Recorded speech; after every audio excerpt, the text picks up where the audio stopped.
Welcome everyone. Thank you very much for being here. Still quite early, I would say, so thank you very much.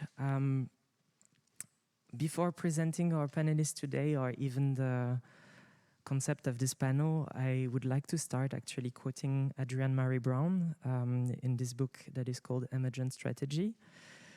And yeah, Adrienne Maree Brown invites us, wherever you are beginning this, to take a deep breath and notice how you feel in your body and how the world around you feels. Take a breath for the day you have had so far and a breath for this precious moment which cannot be recreated. Now, another one for the day and night coming. Here you are in the cycle between the past and the future. My name is Tobha, and my pronouns are they, them. Today we will go over the first session of Ecology of Care together. This is a new and ongoing series that we have started some months ago with Luz and Zara. And the idea behind this project is actually to address mental health, community care, and harm reduction. And our three panelists today, welcome, are Julia Kata from Trans-Fuzja, Ting Ding, a visual designer and artist, and we have Rafi from TS Raver. I will invite you, maybe Rafi, to start with your presentation, if you're okay with that. I think it's on already. Is it on? Is it on? Introduce myself. I'm Rafi. I live in Berlin. My pronouns are mandatory, he, him.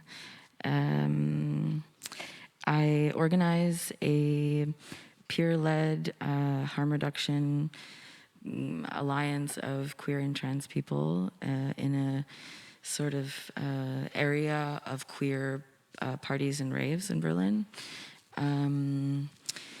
I'm a student. I study neuroscience and neuroacupuncture. I'm doing a lot of community organizing and learning also at the same time in the community planning and organizing area of queer nonprofits. I was in New York for 16 years, and I did some organizing there as well in queer femme communities, of color, Thank you very much. I will invite you now, Ting, to present yourself.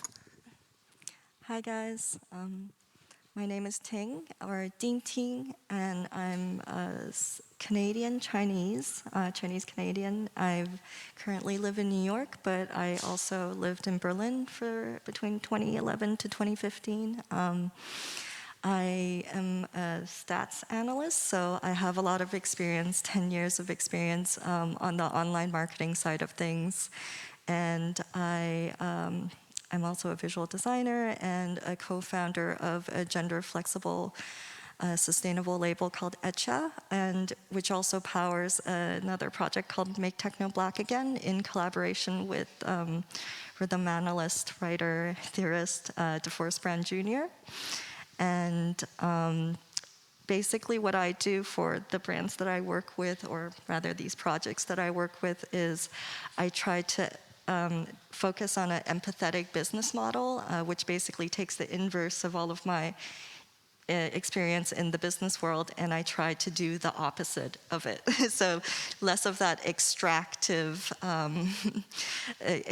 type of marketing, and rather focusing more on a giving and abundance model. Thank you very much. And now, Julia. Hello, everyone. Thank you for having me here. My name is Julia Kata. My pronouns are she, her, hers. I work for Trans-Fuzja Foundation, one of two transgender organizations in Poland. We basically do everything from advocacy till support and community work because we're one of two, so someone has to do it.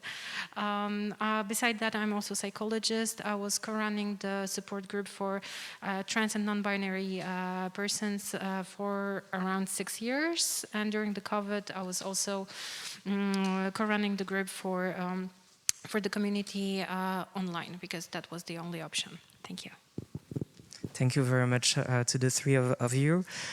Together today, we will talk about how isolation due to the COVID-19 pandemic has affected mental health in communities that were actually already vulnerable. As a little trigger warning, we have to say that this panel will also touch on ways to cope with isolation, building alternative networks of community care and harm reduction, which means we will also talk about the other side, which is harm, which is sometimes isolation, etc. Talking about these topics might be triggering for some of you or some of the people who are following us online, and that's totally understandable.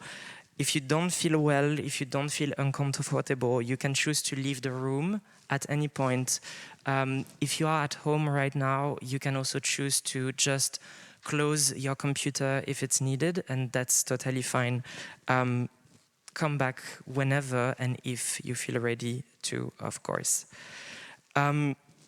We also want to take a very brief moment to acknowledge the fact that the views that will be represented today on this panel will be most probably pretty Western-centric, and everyone is not due to some availability and also general format constraints represented here today. We have already been talking about this and taking this into consideration for our next iterations of ecology of care. And last but not least, we'll also be sensitive about the vocabulary we will use today. But we know also that vocabulary varies based on experiences, identities, regions, etc., etc.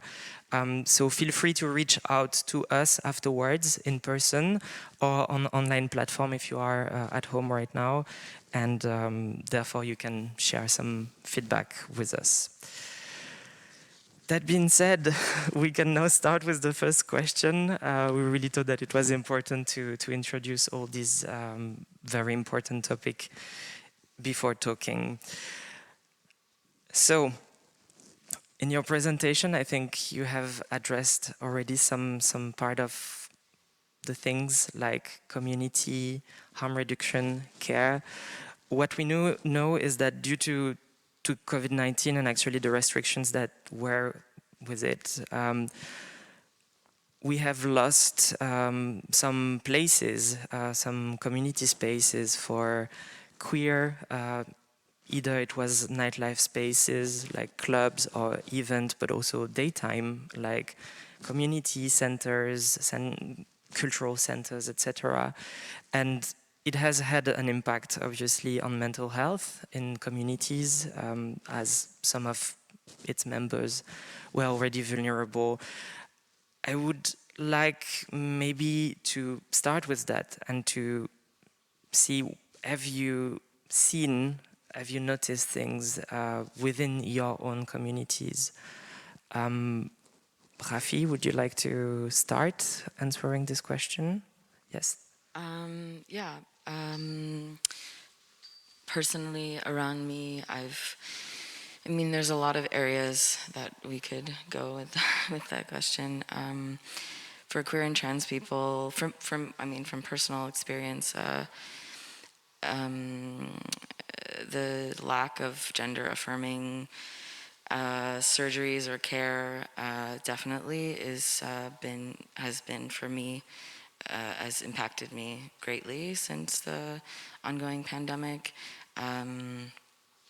Not having access to hormones or to surgery, even some of the clinics not being open, not having that resource there is had a very negative impact on mental health for many people in the trans community. and then having to ask the community to go into crowdfunding and to build these campaigns. It takes a lot of stamina and a lot of effort to, to reach out to communities. So I think those are some of that's one of the things that has impacted me personally, and also having not just the gig economy completely, just blown out, having that community connection and not having the real time space to do it in. The online is not a good alternative. It doesn't offer the resources which sometimes have it built into it, preventative care a lot of the times. And so not having the prevention and the harm reduction that a lot of these networks provide has had a great impact. And yeah, I think those are some of the personal experiences that I've felt, and seeing people around me not having the financial means, and then being financially dependent on certain structures that are extremely precarious through the government, or then having to be financially dependent on a spouse or a parent, and having this lessen their self-worth is also, I've noticed that, and I've also experienced that myself as well. Okay, thank you very much for sharing.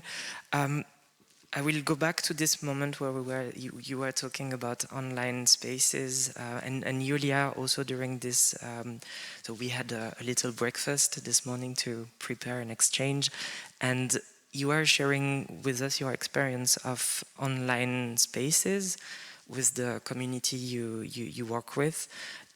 Is it something you would like to share with us right now, how this experience was? Because you mentioned it, Rafi, like, it's not the easiest. There is not always the connection. Is it something you have realized too? Actually, the pandemic was very difficult for the trans community in Poland, because it's not only the pandemic, but the situation in the country with the government, with the politicians, with the Catholic Church, with everything. I don't want to go into details because it would be 5 hours talk, basically, but last 2 years were extremely difficult for the community. People were under attack. So like everything combined into one, basically. So it's kind of hard to like just speak about one part, which is pandemic. But the situation with pandemic started before the pandemic, because just before the first part, let's say, of COVID hit Poland, it was a great difficulty to get hormones, because they are produced in China, and there were no shipping from China at the moment. So for a few months before the pandemic, it was already difficult. It was never easy for the community in Poland, but then it get worse. Also, as a Trans-Fuzja, we had to switch all our support services online, because we are based in Warsaw. We work across the country, but our office is in Warsaw, and it's like quite small. So we couldn't have people in the office. For some time, it was just strictly forbidden. And then when we were allowed, well, just before the pandemic, we had 20, almost 30 people during the support group. And with our office, we could host like 4 people. And how you will choose who's in the bigger need of this kind of services. You simply cannot do that. So we established all our support groups across the country. They started to be online. We also opened one more group for those who are not attending to the groups in specific cities where we provide services. So it was an opportunity for those who are living in the rural areas, or they don't have access or money to travel to those cities. So they gained the access, or meeting with our psychologists for the sessions. They were also online. So wherever you were based, you were able to get the services. And all the services we provide are free of charge for the community and for the families, because we'll also work with the families. But at some point, when this opportunity started to be something that people have enough, because people were craving the human contact, and people were craving just seeing each other. And we see for a few months now, people are not interested in another online meeting, another online something, because they are drained. They have enough. They were looking at the computers for months. Now they would like to just see another human being and have interaction with them. So as the so-called fourth wave is about to hit Poland, we are not able to predict whether we are gonna be opening the groups in person or we still have to stick into online. But we know there is no like perfect solution for this, and someone will be left behind, unfortunately, even though we try to do our best to support everyone who just need the support. Exactly. We will even go back a bit later to this point of winter is coming for sure, and that will bring questions. I keep that in mind, and we go back to that later. I would also like to hear your point of view on communities, loss of space, etc. How was the situation in New York? So when it comes to talking about the New York scene, and I think, obviously America is a very heavily broadcast, that everybody around the world sees America, not to mention everybody around the world sees what is happening in New York. But when the pandemic hit, it was very obvious that basically there is no community. All the real people who are in existing communities all went offline. They were working, they were doing mutual care amongst their, neighborhoods, very local help. But anything that you see in terms of like the more, techno scene, let's say, it became very clear that it was just a bunch of venues, a bunch of club owners, a bunch of club party throwers, and there was nothing really. And ultimately in America, like the nightlife, it's an alternative economy. It's an alternative economy that's usually, funded by gray zone investment. So, I always say Stonewall was actually owned by the Italian mob. So because of these things, marginalized groups, queer communities, we always kind of have to go towards the gray underground side of things. However, it's often not run in a way that is based around community and care, but rather it's all about the money. And so what we found is that as soon as the money went away, all the money people, they left, they went upstate, they had little private parties upstate, or once it was safer to. Ultimately, you guys see the numbers in America. We're still in a pandemic. There's still a lot of people dying every day.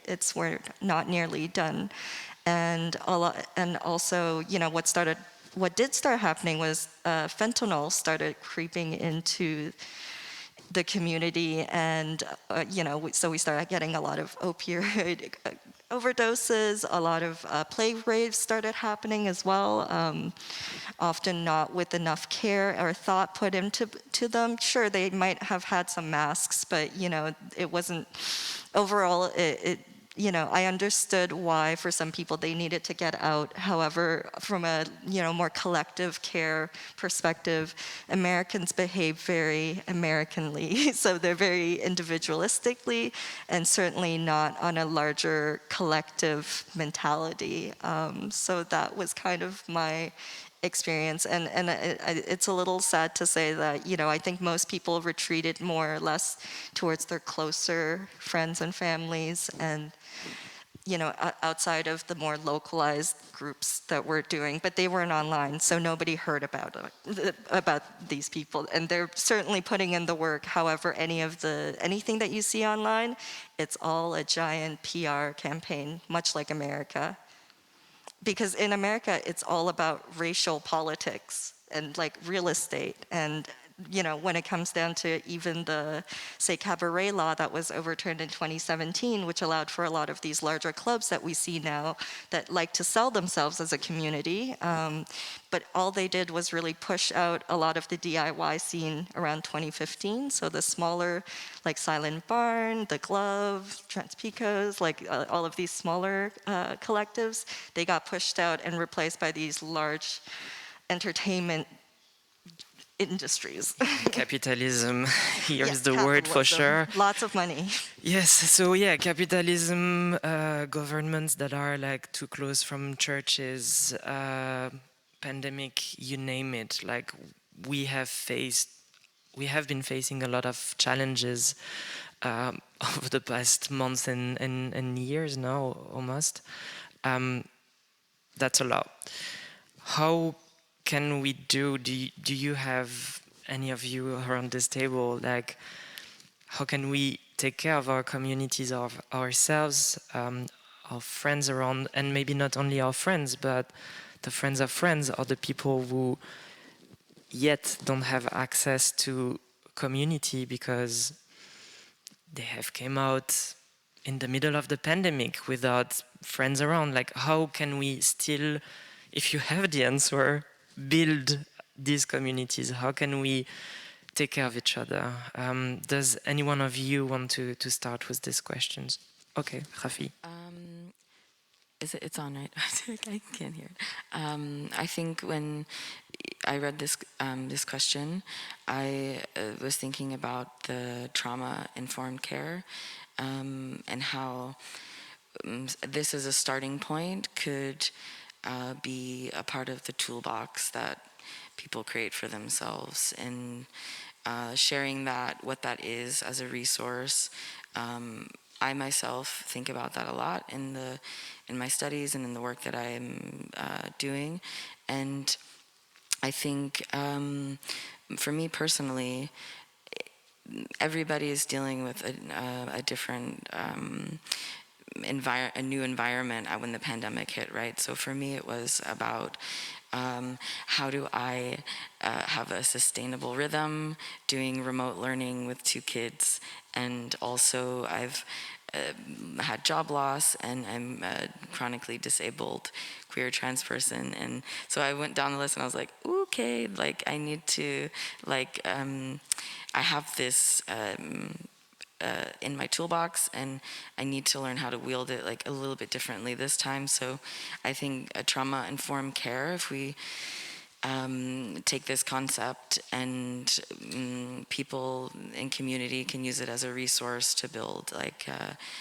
sometimes talking about things can really aggravate old wounds, and we have a historical trauma that, for me, when I was going to certain controlled environments during the pandemic when it was safe to do so, I had like a lot of anxiety, and I was very worried about transmission and all of these things, and I had to kind of recognize my triggers and what was being activated in my body, and I definitely needed to have a discharge afterwards. I needed to be able to have a practice, and I'm still figuring it out because it's been changing so much and so rapidly. But I think trauma-informed care is something that is, we can demystify that and break it down and use that as a starting point, and people can build their own action plans around their own trauma. I couldn't be in those environments, so I had to kind of create some new strategies for myself, or some new activities. Like when I was reading this question, I thought about the beginning of the pandemic. I write poetry. I write a lot, and so I wrote these poems, which were more like observations of my environment. And then I was like, wait, and then I started recording them. I recorded myself, and there were like, the first one was 22 minutes long of this like poem, this rant, and it was such a discharge of grief and feeling loneliness and uncertainty. And then I sent it to all of my friends, of course, with like a, hey, this is what this is, trigger warning.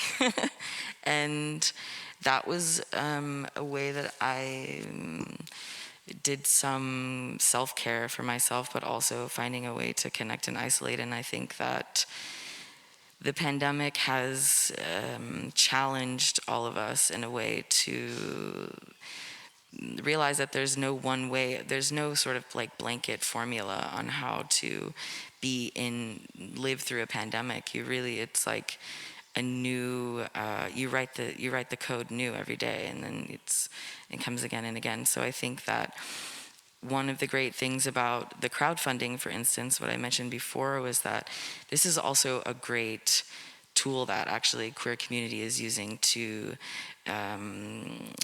you know, also shift power and reclaim and have transparency around where community money is going, what programs and projects are funded, and what people are supported. So I think that, yeah, trauma-informed care is a I think about that when I thought about this question, yeah. It's very interesting actually what you say, because at a certain point I understand that to be able to have community care, it starts with self-care and then sharing your experiences with the people around, which is very powerful. Thank you very much for sharing that with us right now. Does one of you two want to add something? Yeah, go for it, Ting. Thank you. To add, I agree with Rafi in the sense that, yeah, it comes down from we all need to start approaching things from a bottoms-up approach rather than a top-down, because I think that's what a lot of us are feeling, the sense of hopelessness, because the problems are so great, and ultimately that is what this media industrial complex wants us to think and feel, and it's constantly throwing information at you, when we all need to just take care of ourselves and try to negotiate our own personal boundaries. And it's a constant negotiation that I myself have had to do as well. Even being here today, you know, me and my partner, we discussed for a long time whether it'd be okay to fly. You know, that's something that, like especially now where the global pandemic has clearly highlighted that what has occurred is we had to actually had to have a pause in this constant churning thing towards normalcy. And what we're all trying to get back to, it seems, is that we're all trying to go back to normalcy. But what if the normalcy that we were experiencing was actually not the solution in the first place? And all that we're seeing right now is this attempt to go back to the thing that, and actually Grace and James Lee Boggs said it best, where basically a problem is basically a solution that was used to implement and try to solve a previous problem. So we're constantly in this cycle of trying to be reactive towards something that happens, when what we really need to do is kind of step outside of all of it and try to imagine new things, new ways, and be a little bit more creative with our solutions. That, you know, perhaps the thing that you should do is not something that already exists. Yeah.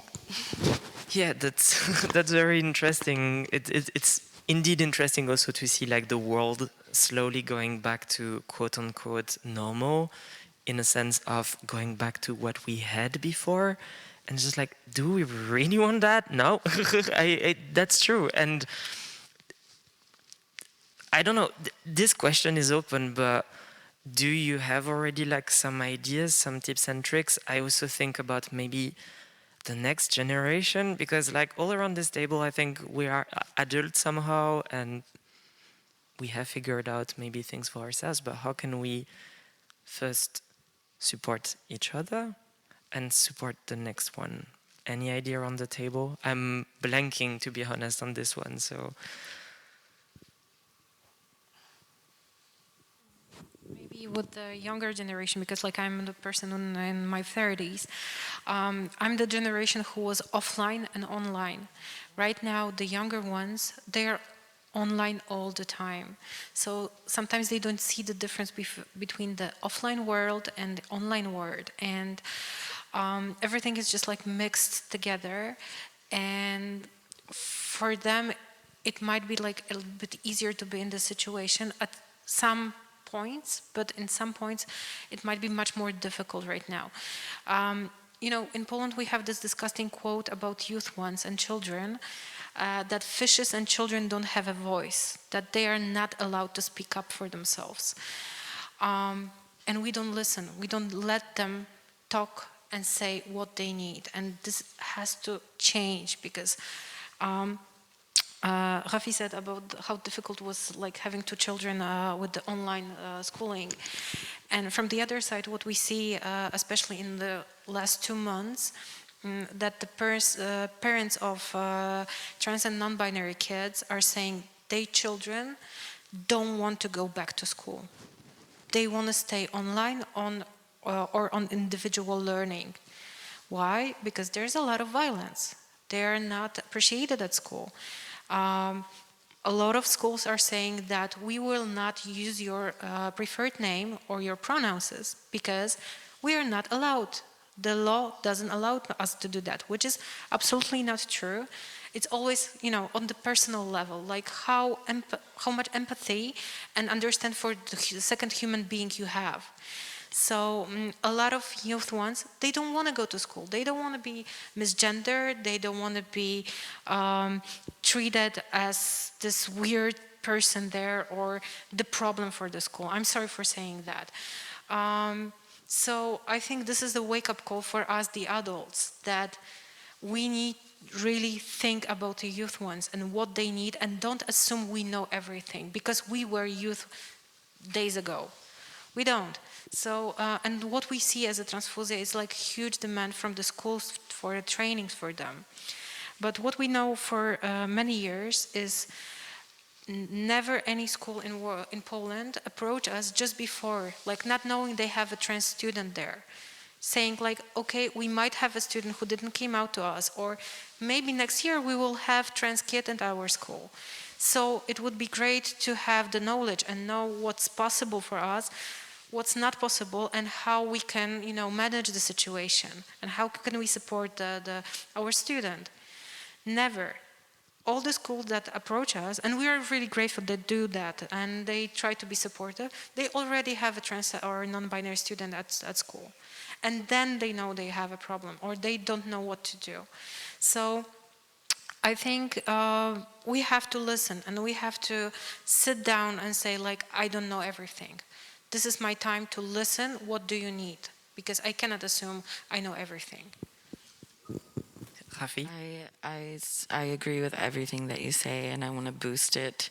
And this speaking of this, the lack of affirming care has greatly gone down in the pandemic. That I know many people who, even myself at times, I've decided not to sort of access medical or I actually had, I did access medical care, and I had the support of my friends, and I only did that with their support. I probably would not have gone, and I think that happens a lot, especially still happening now in the pandemic. And I think it's really true. We need to be thinking about additional support, especially for younger people and people who are not fully aware of how they wish to identify, and that's totally fine, and that's a journey, for your whole life if you want it to be. And so I think that we need to, definitely continue to think about that. But one thing I wanted to mention was that being a trans parent in this time has created this other, I would say, more difficult, or added more difficulty to my already previous sort of struggles with the German. I'm speaking with my experience with the German schooling system, in that if you're a parent who has a child that's navigating neurodivergency, or is rebelling against the normal wave of compulsory education there, you're dealing with a lot of stuff. And so I think that there needs to be more conversations and spaces where parents can come and feel supported and seek additional support without this bureaucratic, all this bureaucracy getting in the way. And that is, I would hope now that things are, with vaccinations and that being accessible, that there can start to be more additional support added, because we still need it, because I think children and young people are still dealing with the pandemic and also children, young children dealing with corona-related racism and discrimination and medical racism. I think this is still going on, and I think we need to address it in the schools, and children should also be able to have a voice, and that should be supported, but we need more affirming care for sure. I definitely agree with everything you said. Ting, you want to add something? Yeah, I mean, in America, they're still arguing in schools about like critical race theory and also the trans rights, because I mean, in America, and I know I always say in America, but it truly is a place. It's the starting point in which if Black people and we can't get racial equality on that very base level, it tends to radiate outwards. And not to talk about care and education system. In America, everything's a scam. I think I mentioned this earlier, like the education system's a scam, insurance is a scam, healthcare is a scam. So we should rather start at that point when discussing America, because once you start realizing that everything that is supposedly provided for you is actually a scam, then there is no care. So it all starts in the basis of there is zero care, it's just people trying to extract from you and then going from there. And unfortunately, I wish I had more solutions to present, because that's why I'm here, because I'd actually like to learn from the Europeans. I like to learn and hear other perspectives on what you guys are doing over here, because it seems to me that, and a lot of the lack of care does stem from the use of technology, like we've talked about the internet and these phones. And basically over the pandemic, I feel like people have become more and more in tune with their phones than they have with other people. And that's a lot of where it all begins in terms of care, because our empathy receptors have been completely bashed in and desensitized since so the phone will get us everything, and there are all these companies, all these apps that will basically try to give you everything, and so that you don't even have to start talking to others or making real connections with humans anymore. And ultimately we all live in a very automated, smooth, transactional reality. That is what I like in the book Technique and the Magic by Federico Campan. Basically he talks about techniques, and we all live in a technocracy that is driven by America.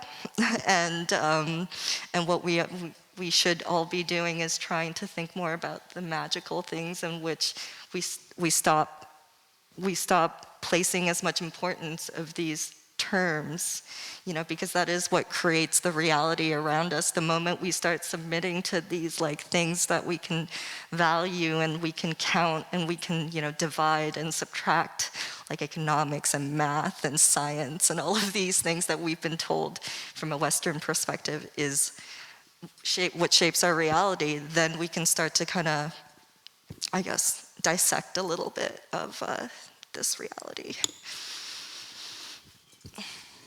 One of a friend of mine who is also involved in T.S. Raver, we recently had a nice chat about the concepts in Germany that were related to awareness and community planning, community building.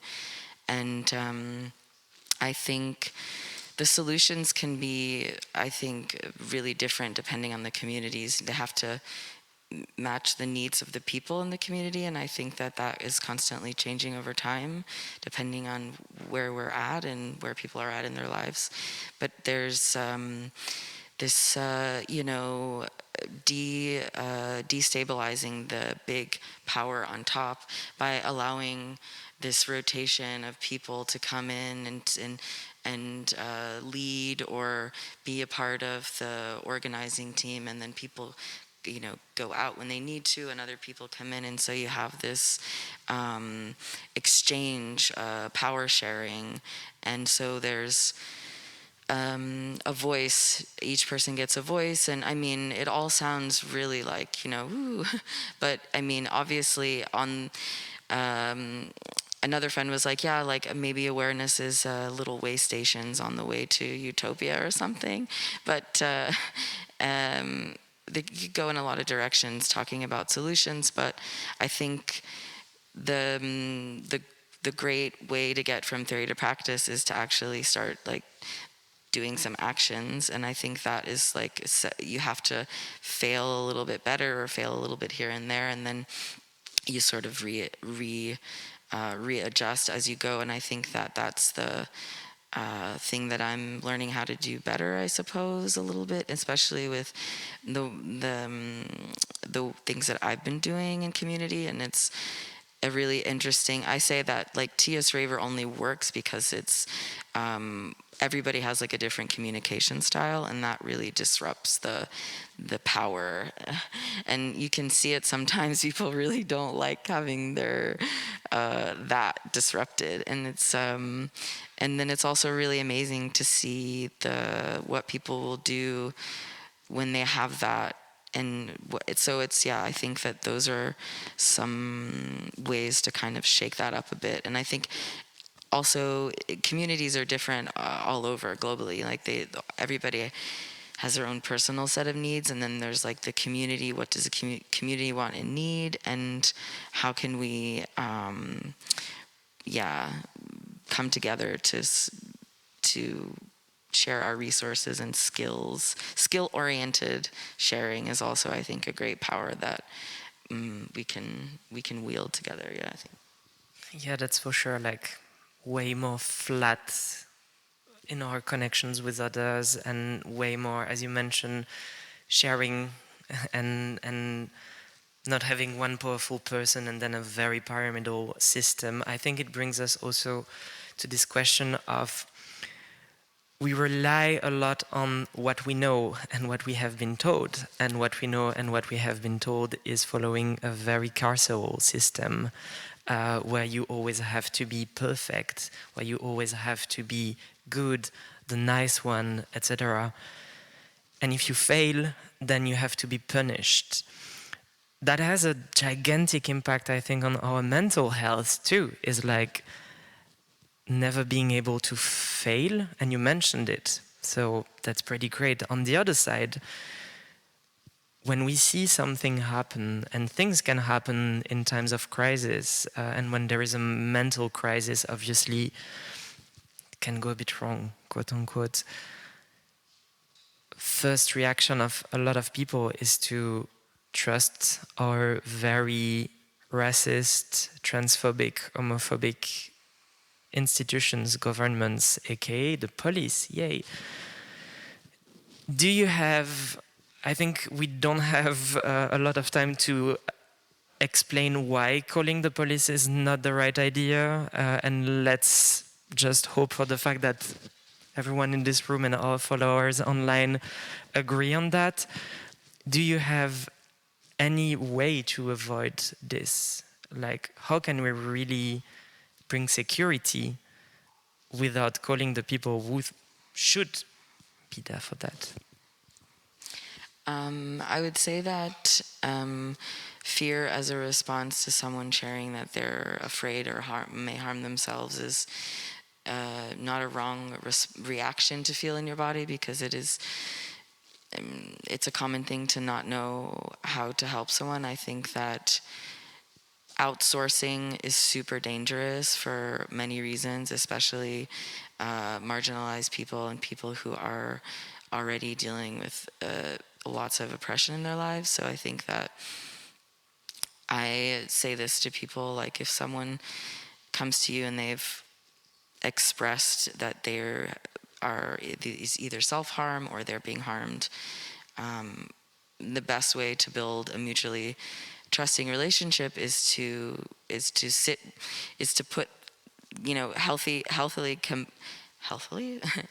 compartmentalization of our fears when we're stepping into that is like really necessary, because I know when someone said to me, wanted me to outsource my issues, felt just completely disposable. And I think that that's the false sense of security, is that these professionals are better equipped to handle our issues, but it's really not the case. And that actually, when we do that, when we call the police, or we think that we also think that the medical industrial complex is not a prison. Let's face it, it's the same exact institution, and if we're for care and not containment, then calling the psych ward is just as the same as calling the police. And most of the time, if there is a second incident or third, people are way less likely to activate services. So I think it's about taking liability and stepping into that role and being like, I actually want to be an accountable friend, lover, parent, partner, person. And it's it's easier said than done, actually, I think. But I think it also translates into nightlife. We're always trying to give away liability to somebody else, so I think that we can work on the skill sharing and learn ways to stay anchored in that self-accountability. It's not easy, but it's possible. Yes, indeed. And maybe I will ask this question to you, Julia. I can imagine that in Poland, when you are part of the LGBTQI plus community, you also have to find ways, like you have an aggression in the street, you cannot call the police because the police will add violence to that violence. Have you seen, do you know some ways to get out of these situations? Have you shared already tips and tricks there? And if yes, can you share it with us? So police in Poland is not the greatest ally and support you can call on any level.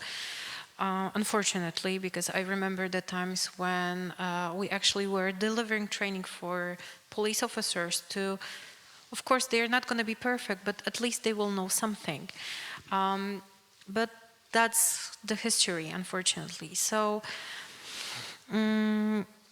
I think I don't have a perfect solution for you, unfortunately, but what we see is, of course, the community tries to stick together and be there for themselves. And what I do see for the last over a year, the community is getting angry, finally.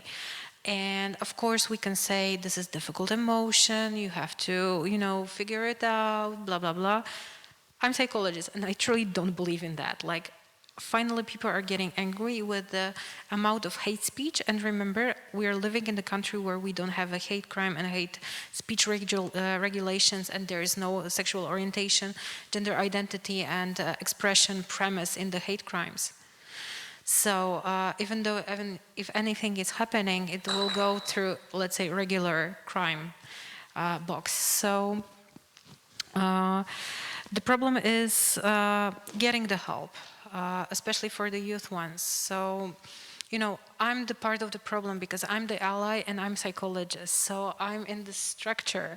However, I would like to do that or not. But I know at the end of the day, what I can do is like share my knowledge. Like, I was privileged enough to get the higher education, to be working in 2 languages, being on so many trainings, conferences in Poland and around the world. So now it's my time to give back to the community, to others, as much as I can. What I was doing during the pandemic, because I was in the high-risk group, so I couldn't go for the protest, which was very difficult for me because there was, anti-abortion law. There was a lot of things happening in Poland, and I couldn't go out, and I was just stuck at home. It was really difficult on the personal level. But at some point, I realized, like, when I'm dead, I will not help anyone. I will not pass the knowledge. I will not be, the safe person to call when something happens. So whether I'm going to stuck at home and figure out my way, and navigate through the situation, or I will go out and I will be dead in a week. So I delivered countless trainings for the healthcare professionals because they started to realize that the LGBTI community is one of the most affected by the COVID, especially youth ones who are stuck at home with their parents, who are not always very supportive. They hear a lot of hate speech all the time, and how much of those things you can handle. At some point you're like, I'm just an ally, and every time I hear these hateful comments about the community, I'm thinking like, why are you telling those kind of things about my family? Because I do have LGBTI persons in my family, and like how much you can handle.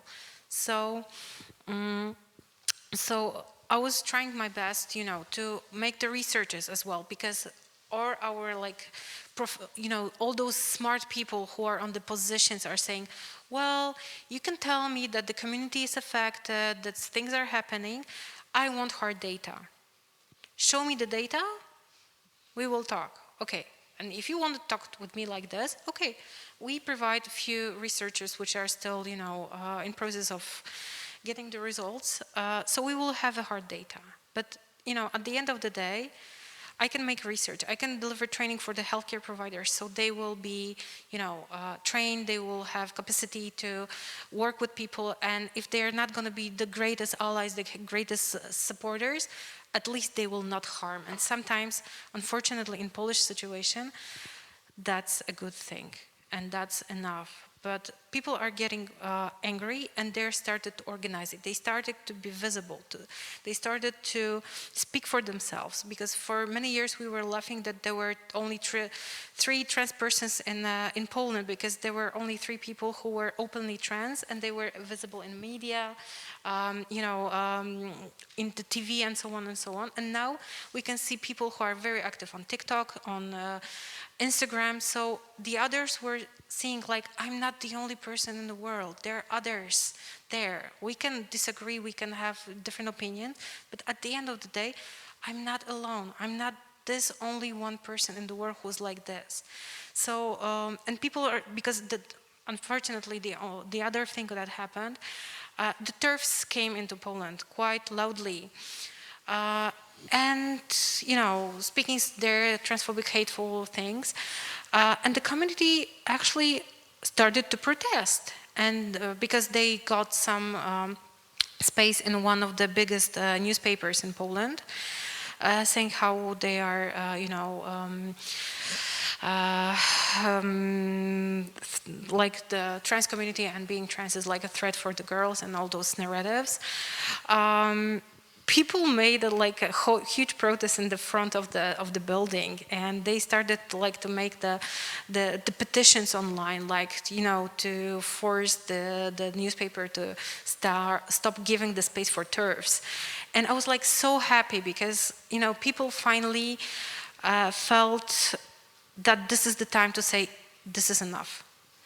And, you know, I don't want to go from my perspective, privileged perspective, whether they were having enough, they were, you know, having enough, I don't know, knowledge that they can protest or they can do those kind of things. I'm just happy it happened. I can just like clap my hands and say like, if you need me anyhow, I'm here. And I think this is the thing we can do. And I hope the community will feel safe enough and good enough to speak for themselves a lot, because I know as an ally, I'm part of the problem, that I'm here speaking on behalf of the community, even though I'm just an ally and I should be, you know, not on the spotlight. I should be doing my, you know, backstage work here. That being said, though, thanks for being here, for sure. Anger, visibility, and allyship. I lie. We still want to hear your voice, for sure. Rafi, you wanted to add something? Yeah. Can I add something? Yeah. I wanted to, listening to you, I was thinking about this, what I'm invested in, which is these community-based models where they're sort of the private spaces are very important and they should exist, but I also think that having community-centered care, healthcare, psychotherapy care, where it's group-related obviously in a safe way for people where they feel comfortable with the pandemic restrictions and so on is very important. But going back to what you were saying about this, the sharing of knowledge, I think that a lot of there's a lot of stuff that people think that they don't have access to, when we should actually be thinking about psychological first aid as being taught and shared with people working in all different areas, work, no matter what industry you work in. Psychological first aid is something that should be a part of the training toolkit. So I think that like the resource and the skill sharing, like in TS Raver, I've tried to, we all have little things that we share, but also sometimes, having a physical exercise and not just talking, because there's sometimes where talking becomes too overwhelming, actually. So I felt that back to the beginning of the first question was that how has it impacted? I think that it was too much, actually. Like, it's too much talking, too much. I needed sort of like a container to put all of that into, and I found my own thing to do, and there was like a physical bouncing around or moving around, and I think that we can learn a lot from neurodivergent communities and ways to think about how to discharge some of that anger and that intense sensory overload, because I still feel it as well. I still find that sometimes it's like so much coming in from the from the internet, or expectation of the internet, and what I'm supposed to do, with all the information and to keep up with it as well. But yeah, I think that those community exercises, I guess you could say, that they could be not like exercising, but in an abstract way. Yeah, I disagree with everything you say. I think you're great. Amazing. And Ting, You as well. do you have anything to add, maybe? I mean, thank you for both of you for sharing. I mean, like, your perspectives, especially in terms of both like where in the system we are, whether it's more on the ground or more like structured way. And I think that is the point, that every person has to find out for themselves where they are in the system and what they have to give with the skill sets that they have. Like, personally, myself as a stats analyst and as someone who's basically been working on the background, playing Oz, spending that sort of ad money and spending, and watching as people have been diced up into demographics and marketed to, like, so me and my partner, we've actually done a lot of writing in regards to this stuff, because that, going back to what you were saying about the knowledge sharing, because I think a lot of this Oz stuff, like the technocrats, they purposely don't tell people about this stuff because they don't want you to know that they've been in the background, and also, like, just, when I started off 10 years ago, there was only Google as one of the main ad platforms where you could advertise on the internet.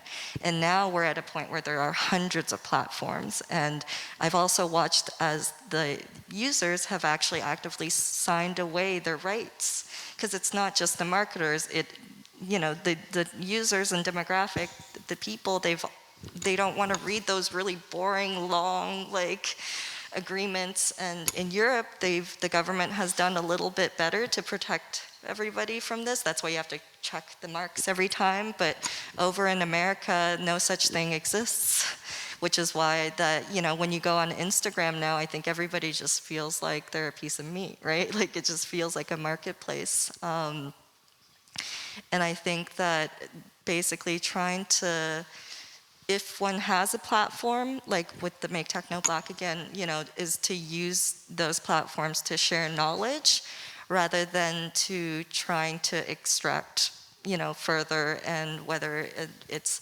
giving more data, because often what a lot of platforms and a lot of people will try to do is they'll try to monopolize, and like that's when like platform economies kind of come into place, when people always try to centralize the data and they try to centralize everything so they can be the highest up on the power structure, which is, you know, what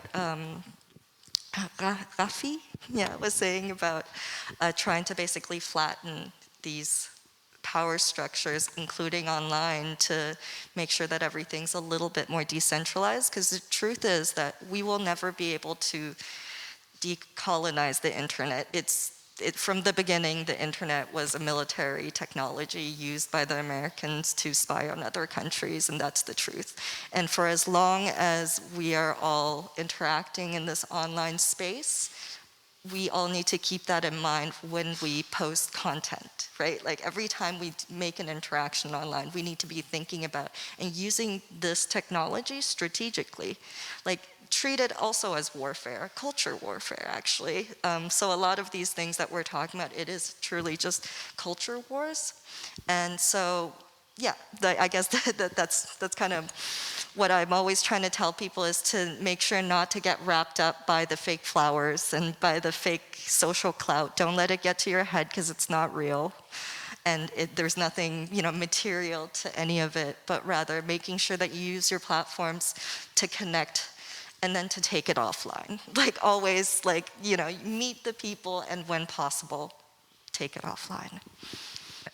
I just want to say that I think that's what you say is so interesting too, and I think about this with the legislations that have come in the this time, about all of the sneaky things they've done against the trans community, the queer community. I mean, in Hungary as well, and thinking I can't think of all of them off the top of my head, but this, what you're speaking to, is also this. We actually need to do. There's many different tools in the kit, and I think that also having this knowledge of knowing how to, be aware of what's being extracted from us, and how we can, use that along with the other community planning and community capacity building efforts is really. It's very interesting. I think a lot about that the legislations that are still, they're still being tucked underneath different other bills. Clearly, and even more when we look today at the last scandal, we have heard about the blue social media, but the fact that we react way more when we are angry. And obviously that makes the spiral of toxicity being bigger and bigger and bigger.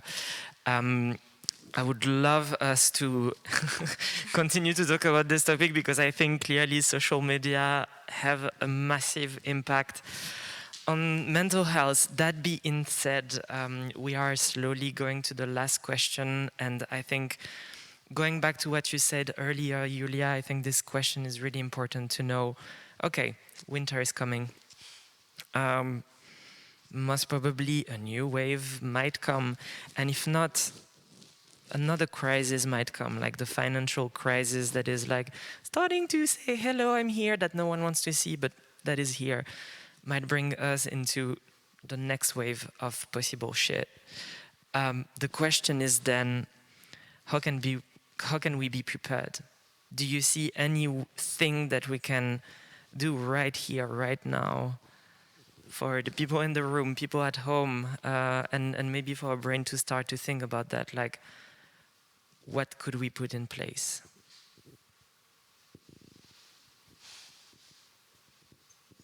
I voluntarily let the question sinking.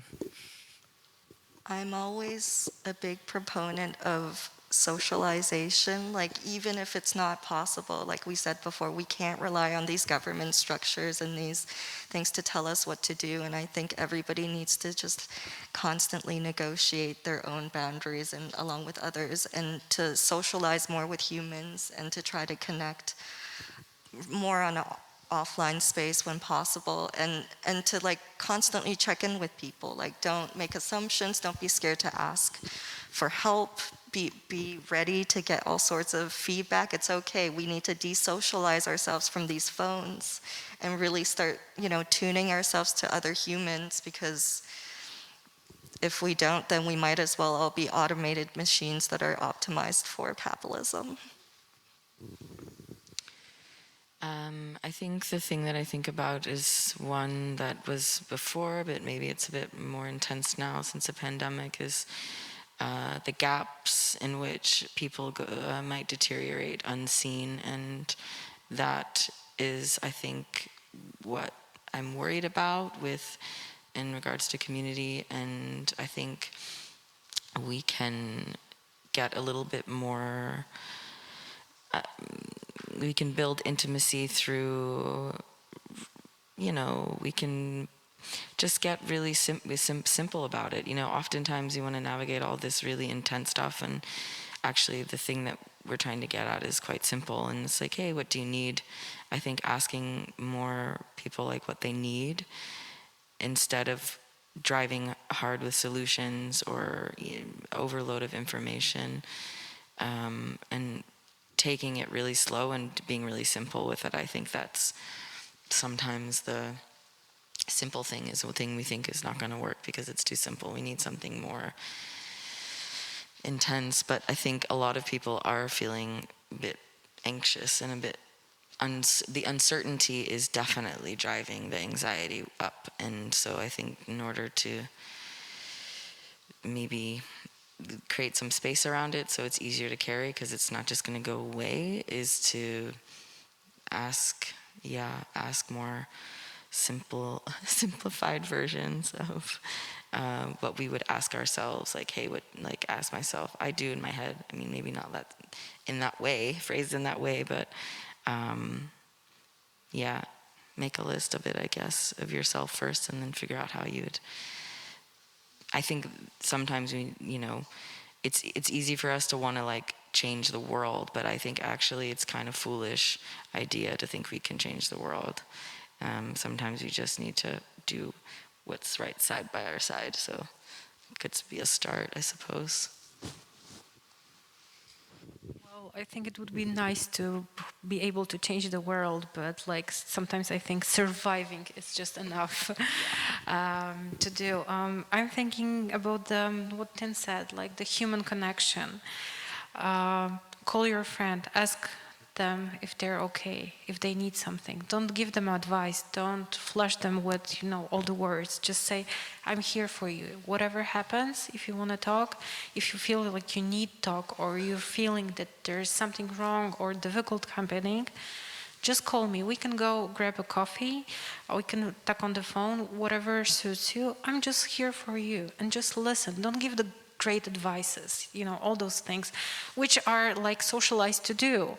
Just listen, because sometimes just flushing this from yourself, it's the greatest thing you can do for yourself and for the others.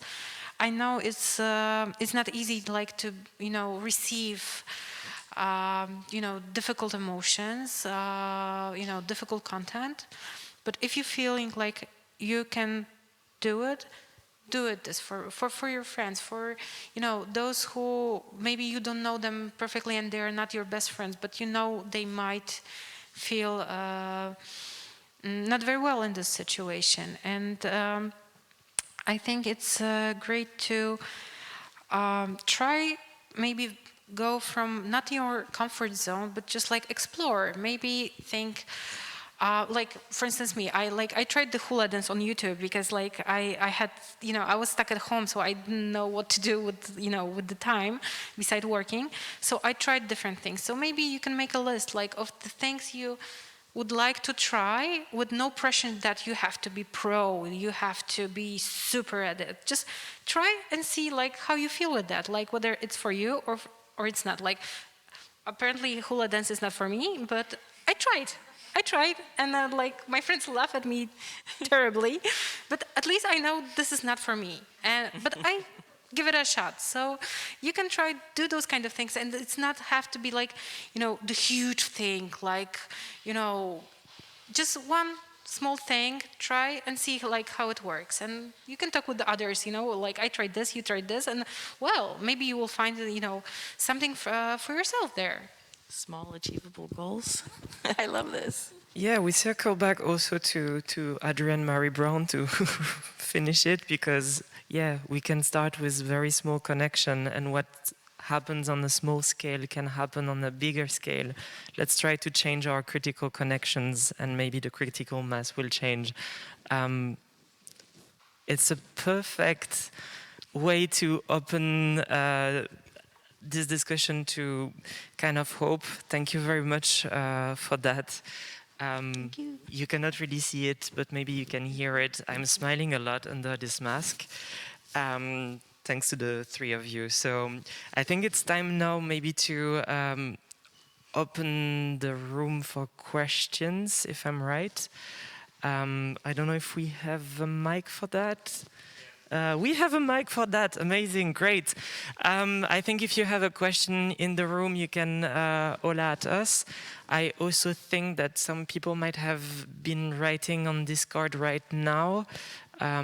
If there is any question from you at home, you can join the Discord group of Unsound, and there leave some questions in the ballroom. But let's start with the physical space. Does anyone have a question here? Or remark, feedback, anything like?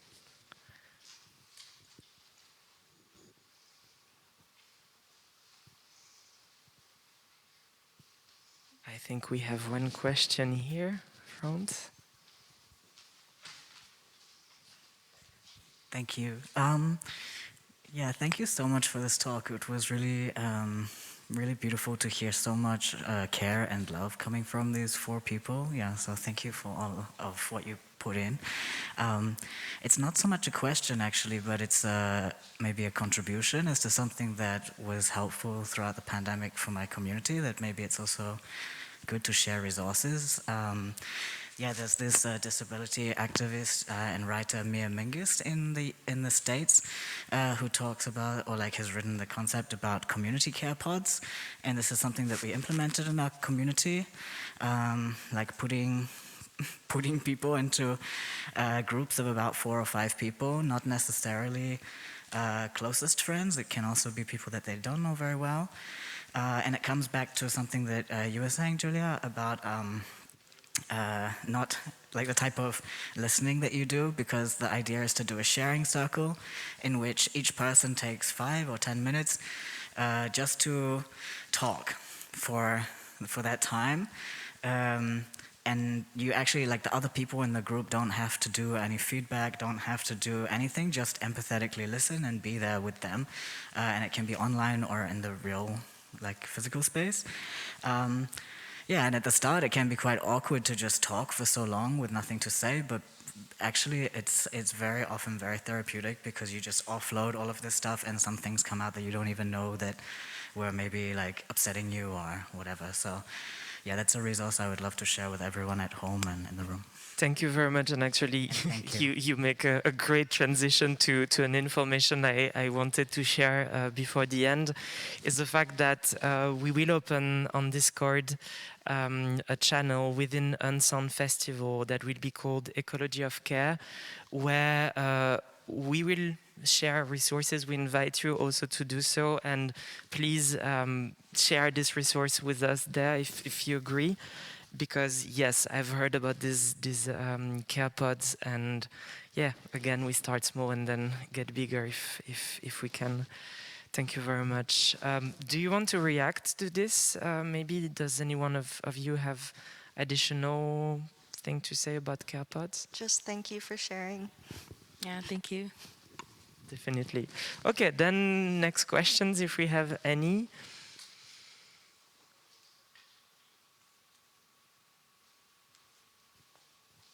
Okay, I see a hand. Hi, I'm David. I'm from Krakow, and I just want to say thank you for coming here and talk to us. It was very inspirational. I don't have any questions yet, but it was so inspirational that I took notes, so I hope I'll take some for other people for future. Thanks for that. Thank you very much. On top of smiling, I'm blushing now. Yeah, great, cool. Any question online, maybe?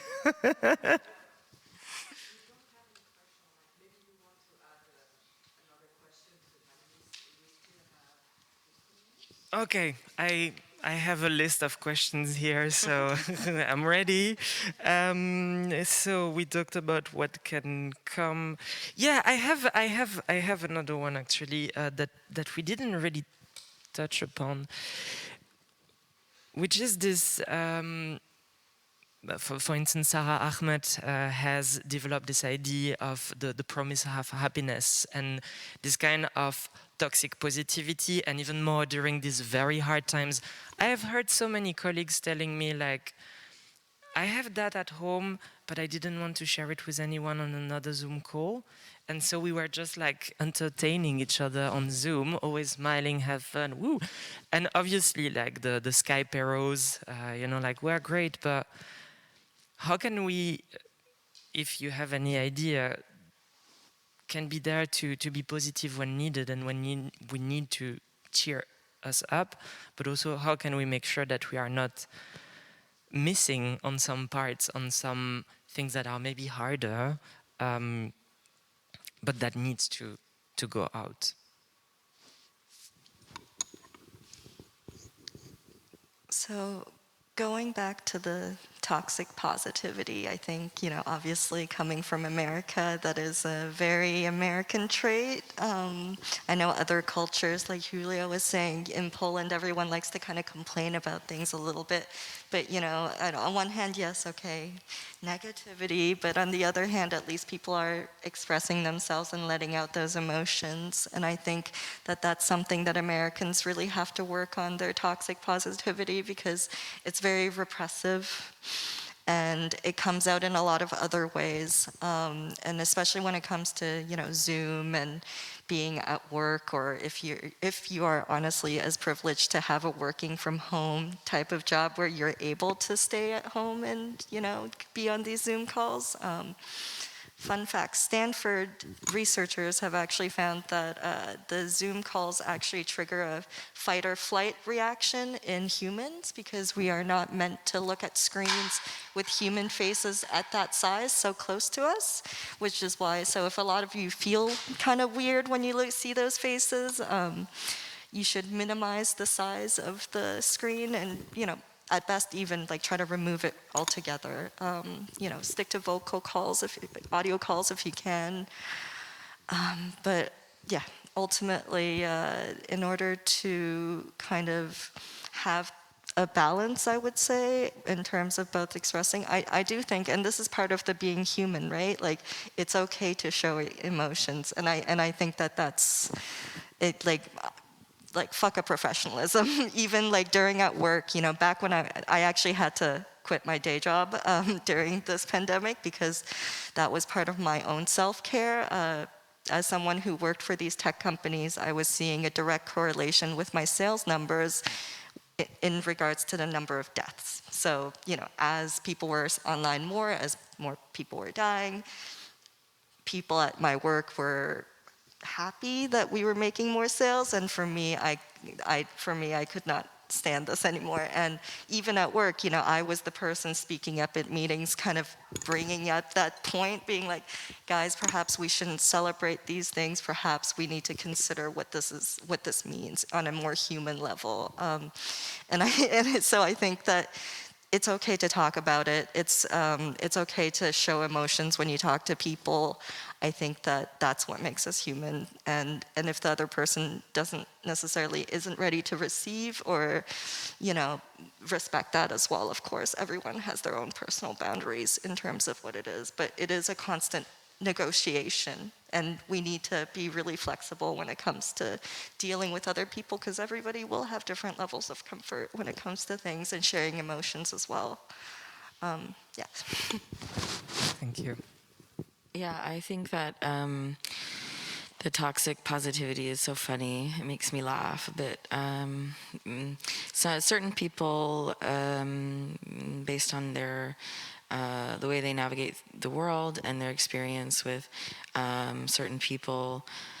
I certainly have experienced to some degree projections of my passion being confused with anger and so on, and so there's this other side of it, which is from certain people there's an acceptable level that is just always okay, and then for some more marginalized and oppressed groups, this is the ecology, right? The relationship to their environment is not allowed to be different. So it's really interesting that this toxic positivity is just really insidious, yeah, and it's something that I think a lot of people, no matter, even if they were to want to, for themselves in a healthy way, shift to a different pattern or a different rhythm, they might not be able to, and there's these projections being thrown at them because they're perceived in a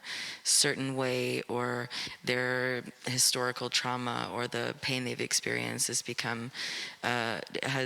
been fetishized or romanticized in a way that they've become a one-dimensional character in these people's lives. And I think that when we talk about this, we should also talk about racism, and we should talk about the social capitals, the capital that exists, many capitals that exist within our social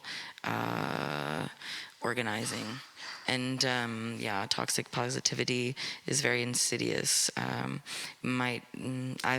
found myself sometimes like, oh wait, and I feel worse, and so I think it's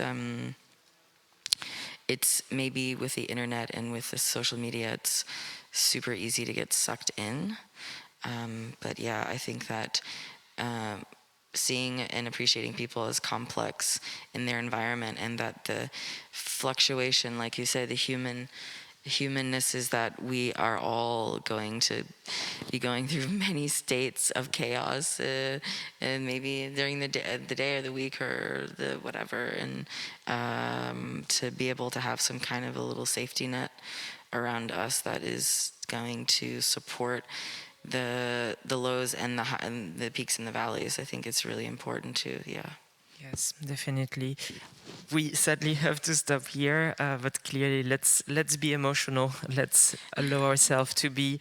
Thank you very much, you three, for sharing everything with us.